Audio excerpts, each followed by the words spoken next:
सांगली जिल्ह्यातल्या शिराळा तालुक्यातील वारणावती वसाहतीत 10 फुटी अजगर आढळलाय। वनविभागाच्या पथकाने अजगराला सुरक्षितरित्या पकडून नैसर्गिक अधिवासात सोडलं। मात्र वसाहतीत वन्यजीवांचा वावर वाढल्यानं रहिवाशांमध्ये भीतीचं वातावरण निर्माण झालंय। व्याघ्र प्रकल्पाच्या सीमेजवळ ही वसाहत असून इथून अधूनमधून वन्यजीव दिसणं काही नवीन नाही। मात्र गेल्या काही महिन्यात अजगर, गवा आणि बिबट्याच्या हालचालींमध्ये लक्षणीय वाढ झाल्याचं स्थानिक नागरिकांचं म्हणणं आहे। वनविभागाने या भागात नियमित गस्त वाढवावी तसंच उपाययोजना करून वन्य प्राण्यांचा वावर नियंत्रित करावा अशी मागणी स्थानिक नागरिकांनी केली।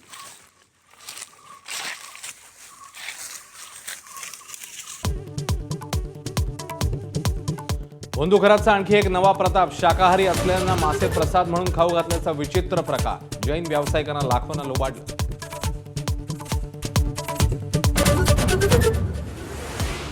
घराच्या मुलीच्या नावावर पुण्यामध्ये मॉडेल कॉलनीत आलिशान फ्लॅट। केवळ 12 लाखांच्या उत्पन्नावर रिटर्न फाईल, तर न्यायालयीन कोठडी मिळाल्यावर नाशिक कारागृहात मुक्काम।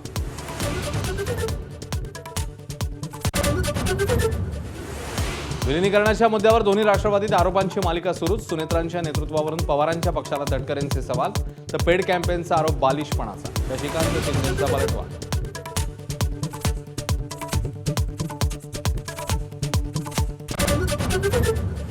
महाराणी ताराराणी जैन असल्याचा दावा करणाऱ्या आचार्य नयन पद्मसागर यांना जैन मुनी निलेश चंद्रनी सुनावलं। इतिहास वाचा, महाराष्ट्राची माफी मागा असाही सल्ला।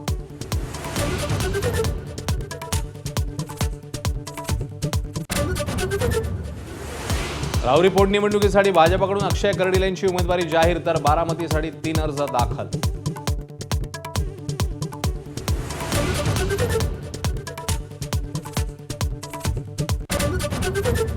राज्यामध्ये सलग तिसऱ्या दिवशी अवकाळीचा कहर सुरूच। हरभरा, डाळिंब, कांदा, आंब्याचं अतोनात नुकसान। पुढील 4 दिवस वादळी पावसाचा इशारा।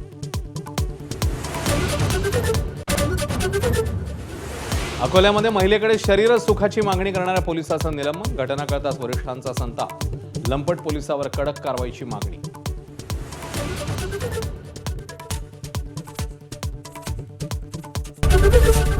एबीपी माझा, उघडा डोळे बघा नीट।